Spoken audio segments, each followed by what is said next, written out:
Так, ребята, небольшой видеоролик по поводу нашего кабеля, который с виду имитирует полностью как оригинальный у комбилоудера. Вот, сделан по тому же принципу, только работает по режиму со всеми адаптерами, со всеми программами K-Line на оригинальном STDI чипе, с режимами. Первый выключатель режим программирования, то есть на все вазовские блоки, и второй режим галета. То есть режим галета нужен, чтобы пользоваться, допустим, той же самой галетой 1261. Вот. Работает полностью со всеми шнурами от комбика, то есть полностью имитирует его функционал. То есть вот этот вот адаптер, который у нас, да, универсальный, под универсальный кабель комбилоудера, мы можем использовать вот этот адаптер. Подключаемся. Сейчас буду показывать на примере Sirius 42. Блок замотанный, ну тут просматривается Sirius 42, потому что он там чуть-чуть такой грязноватый, сыпется. Ну и на примере, давайте начнем галета, потом покажу на примере оригинального чиплоудера. Ну и в принципе там все другие блоки типа вазовских тоже прокатывает. То есть можно любую универсальную колодку. В принципе, я думаю, сейчас попробую тоже показать. Так, настраиваемся на программу. А для начала на сам адаптер. Значит, ну, выполнено не вот так вот. Это все заводом заказывают, сам собираю. Кто не видел в предыдущих. Так, ну вот тут есть факт. S-Tool и MD Flasher. Так, ну пока что у нас речь про вот этот кабель. Значит, что нам потребуется сделать, чтобы прочитать и вообще весь функционал этого кабеля? То есть полностью дублирует K-Line. Допустим, мы сейчас будем вот использовать галету 1261. Галета 1261, у нее там записан свой определенный серийник, и то есть обычным K-Line-овским кабелем он работать не будет. То есть вам нужно либо галету покупать, обычный кабель. Сейчас покажу тоже по сути, недалеко он у меня находится. Так, типа такого кабеля.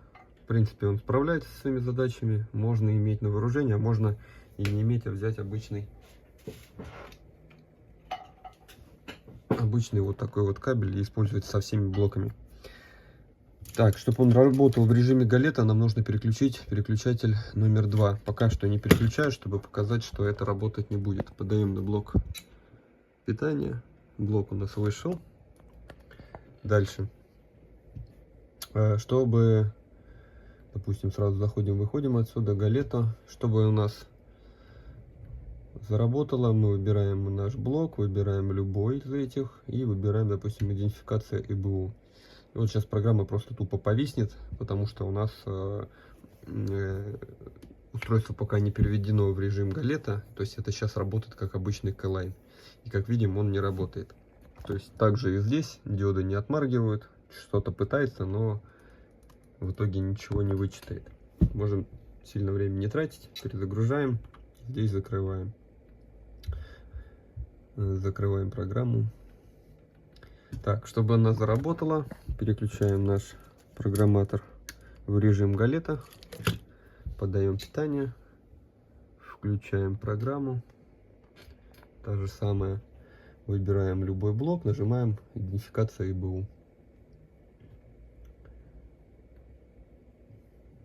Все, видим, что сразу все вычиталось и отдало.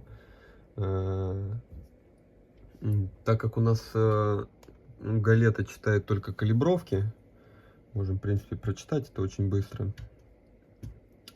Забиваем, куда нам надо сохранить. Но я обычно как делаю, чтобы сильно не мучиться потом с поиском дампа. То есть вот мы видим номер идентификационный, да. Вот так обычно это все и копируем. То есть либо вот так полностью, либо начинаем копию вот с этого момента.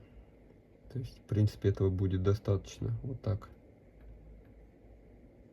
Копируем. Теперь нажимаем читать ИБУ. Он просит сохранить файл. Ставим. То есть, как бы тут не суть про ролика по сохранению. И тут надо обязательно дописать .bin. Вот, иначе он сохранит как зря, ну, в смысле, не в том формате, но можно будет потом переименовать, и все будет работать. Либо вот тут выбрать, ну, тут не дает. На рабочий стол сохраняем.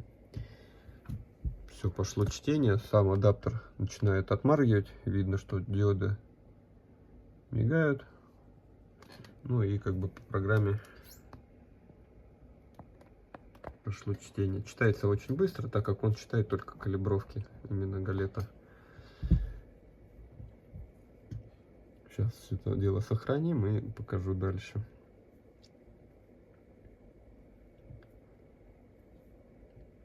Ролик, скорее всего, будет длинный. Я сейчас покажу еще на примере вазовских программ и блоков. Ну, чисто как пример. Так адаптер, в принципе, универсальный. Можно использовать где угодно и как угодно, именно по K-Line. А удобство в том, что он поддерживает и универсальный кабель от комбика, и работает со всеми загрузчиками, которые работают по K-Line. Так, выключаем, сохраняем. Все, тут можно закрыть. Вот наш этот файлик появился. Так, это не этот. Вот он, то, что мы сохранили. И вот я перед этим вычитывал. Сейчас мы их откроем, посмотрим, сравним. Анализ, сравнить.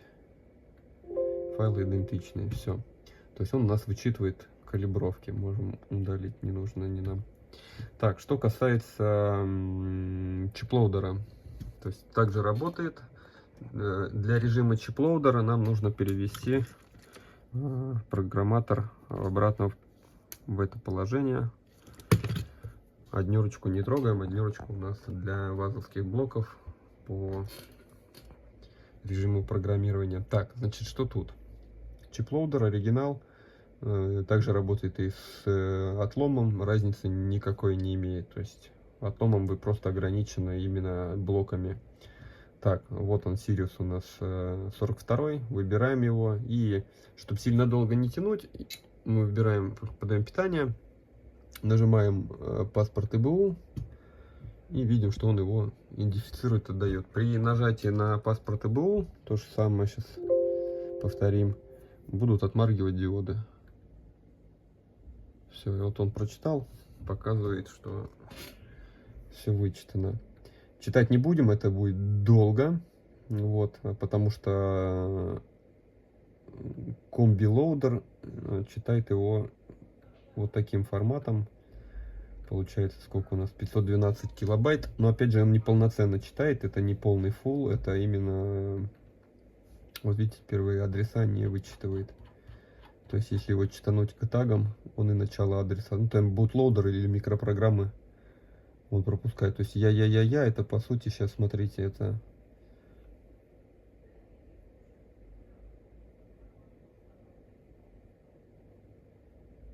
да, по-моему, бутлоудер он вычитывает и калибровки. То есть он по сути долго. Для тюнинга нам достаточно калибровок. Так, выключаем. Давайте теперь покажу пример на базе, наверное, русских мозгов.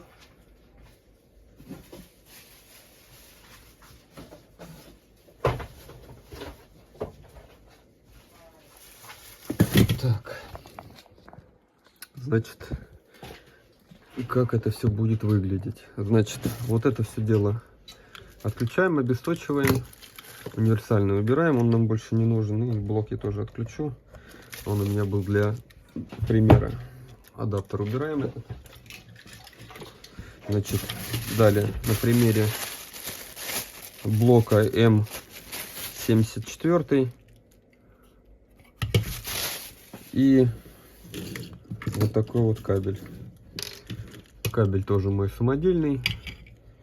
Интересен тем, что он работает со всеми М74. Вот с таким вот микропереключателем.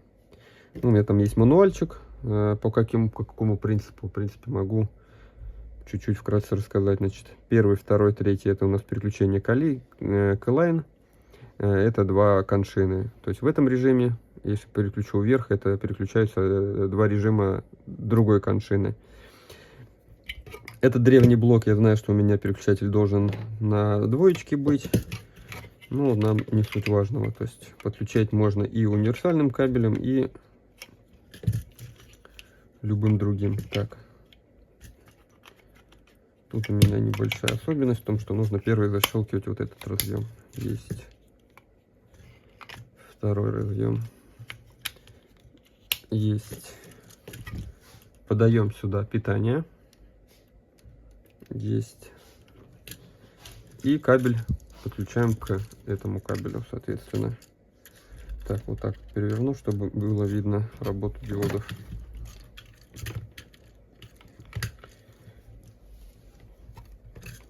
Тык. И тык. Так, смотрите, ну, в общем, сейчас переверну, чтобы все было видно.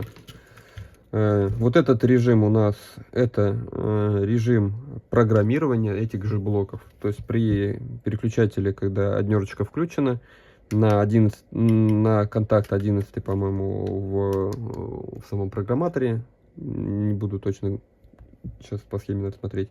Короче, подается питание на контакт программирования, и блок у нас уходит сразу в режим программирования. Если этот переключатель оставляем в этом положении, то блок у нас выходит на диагностику.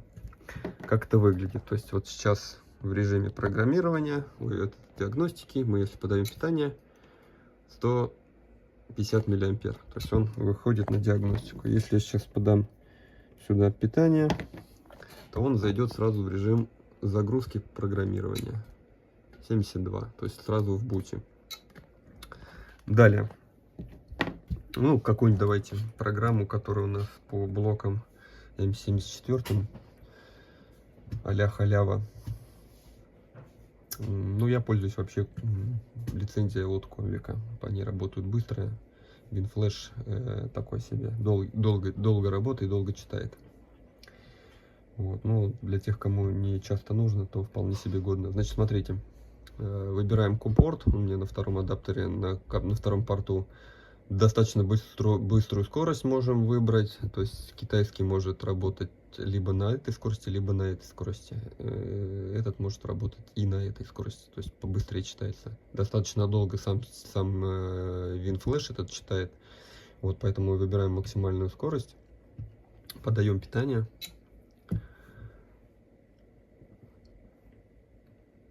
Все, видите, программа вышла. Так, тут у нас картинка сбилась. Программа увидела блок. То есть мы сейчас можем и прочитать его, и записать, и так далее. Можем читануть EEPROM, так как это быстро. Сохраняем куда-то там, сохраняем, и все, пошло чтение. Операция завершена. Вот наш EEPROM вычитан. То есть на скорости этой работает. Если мы переведем блок через диагностику, выключаем, то по сути на данном блоке тоже это работает. Мы тоже это можем осуществить. Давайте я ее закрою, заново запускаем, чтобы просто было видно. Просто особенность этой программы в том, что компорт должен и питание быть подано на блок. И может не сразу подключиться. Ну, то есть суть программы. То есть у нас по сути адаптер больше в обзоре. То есть вот так вот, если мы смотрим, видим, что они серые и соответственно нет подключения. Так, теперь через режим диагностики также выбираем все порты, подаем на него питание, включаем. И вот видим, тут внизу нет связи.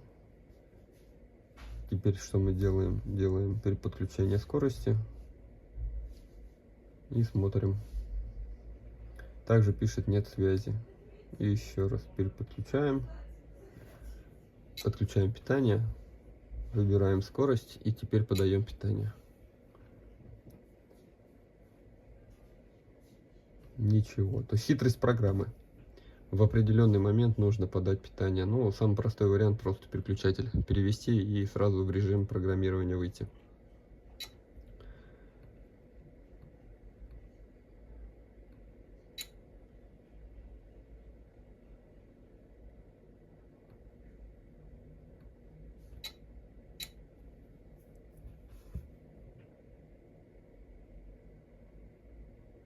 Питание у меня подано.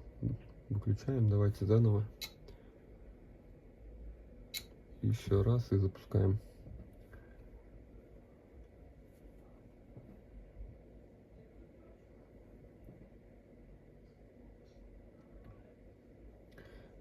Поэтому вот эти программки халявные я и не люблю. То есть для работы с блоками, если с клиентскими, то это как бы вот эта вот игра с подключением не самый лучший вариант. Так, выбираем компорт, питание уже подано, блок в режиме диагностического, в режиме диагностики.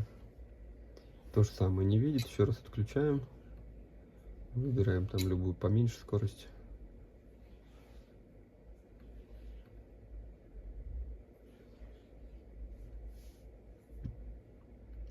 То же самое. Вот, поэтому, чтобы не сильно мучиться, переключаем его в режим диагностики. Выбираем скорость повторно и подаем питание. Все, и как видите, сразу подключился. То есть можем читать, писать и так далее. Вот. Это что касается 73-х блоков, да и вообще не всех 73-х, а вообще любых блоков, которые читаются халявными какими-то прогами по Клайну, а также адаптер подходит и читается любыми другими программами, которые именно поддерживают Клайн. Схемка там с защитками, собрана на всем оригинальном, с танталовыми кондерами. Фотку потом приложу, или где-то там у меня, я выкладывал ВКонтакте, разбирать адаптер не буду. То есть полностью сделал под дизайн, как на комбике. Вот, ну и кабель я с листком прикурил от чиплоудера. Вот, почему? Потому что все провода, которые идут от комбика, соответственно, тот же самый кабель под УБД, если вам нужно с УБД переходничок, он подходит от комбика. От комбика он есть. То есть при работе с блоками в любом случае потребуется очень много оборудования, и в том числе и такое. Почему? Потому что на комбик полностью всех лицензий вы не купите, они бешеных денег стоят. На многие блоки нужно и халявные какие-то решения, и не халявные решения. В общем, все нужны. В плане данного адаптера, чем он удобен, то что он работает со всеми халявными прогами и работает на высокой скорости без сбоев. С китайскими дело случая. И опять же, очень много китайских кабелей, которые типа ВАК ККЛ, приходят полностью на китайском драйвере. Ну, что-то типа такого с режимом переключения.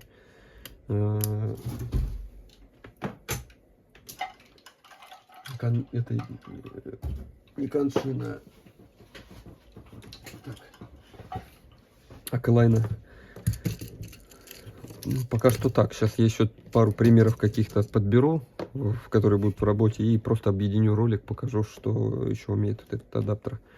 Вот. Ну, по сути, обычный Клайн на правильных компонентах, собранный в виде комбика, с его же полностью повторяющейся распиновкой, абсолютно полностью такой же. Все кабеля, которые поддерживается наш оригинальный комбик, поддерживает и этот адаптер. Собраны, в принципе, по одной и той же,